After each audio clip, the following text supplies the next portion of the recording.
Je voudrais vous remercier pour l'occasion que vous nous donnez de réagir à ce qui n'aurait pas dû être une préoccupation, surtout au plan politique.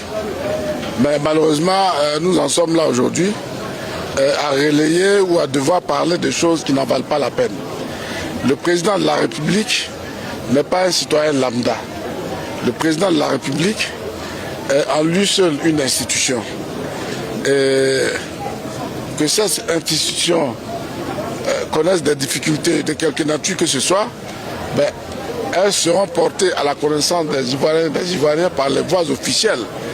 J'ai été écœuré tout à l'heure dans la salle d'avoir été interpellé sur tout ce qui s'est dit sur les réseaux sociaux concernant une supposée disparition du président de la République. L'âge n'est pas une pathologie, l'âge n'est pas un handicap, l'âge est un état. Le président de la République a 84 ans, Dieu merci, 1000 fois Dieu merci, 10 000 fois Dieu merci, il porte ses 84 ans à merveille. Il les porte très bien et il se porte très bien. Le président de la République continue de diriger la Côte d'Ivoire de maître. Le président de la République a au moins 4 réunions, malgré son âge. Il a 4 réunions.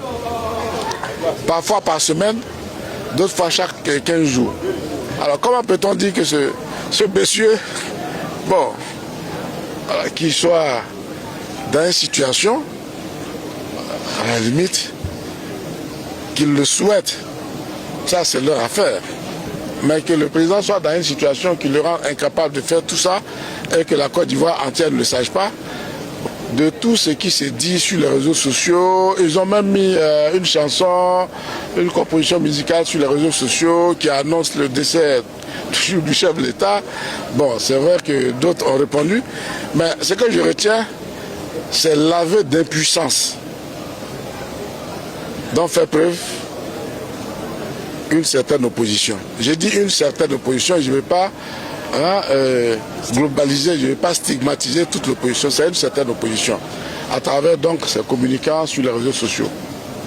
Tout a été tenté avant les élections, tout a été tenté pendant la campagne. Hélas pour eux, et Dieu merci pour nous, ils ont échoué parce qu'ils ne pouvaient pas en être autrement. Si vous n'êtes pas porteur d'un idéal, vous n'êtes pas porteur d'une vision, vous n'êtes pas porteur d'un projet qui rassemble, qui permettent à la Côte d'Ivoire donc d'avancer. Mais les Ivoiriens d'aujourd'hui ne sont pas ceux d'hier. Hein. Hélas, pour eux, hélas. Les Ivoiriens d'aujourd'hui, ils les regardent, ils écoutent, ils touchent avant de décider. Chez nous à Koumassi, il y a un quartier, le quartier d'Ivo. Pour moi, c'est un quartier que j'aime citer parce que c'est un quartier martyr. Mais j'ai dit même les jeunes du quartier d'Ivo, là, ils participent au débat démocratique désormais. On ne peut pas aller leur raconter des histoires et puis s'attendre à ce que vous suivez. C'est plus possible. Ils participent au débat. Quand ce que vous dites n'est pas juste, ben, ils sont sur les réseaux, ils vous le montrent. Et sur le terrain, ils vous le montrent. Les Ivoiriens croient au président de la République en sa capacité à transformer la Côte d'Ivoire comme il le prouve. Bon. Que les autres se mettent au travail au lieu de dire qu'il est mort. Mais il y a une certitude, tout le monde va mourir. Et pendant que vous êtes en train de dire que Pierre est mort, ou bien Pierre va mourir, mais vous aussi, peut-être vous pouvez le précéder, vous pouvez aller avant lui.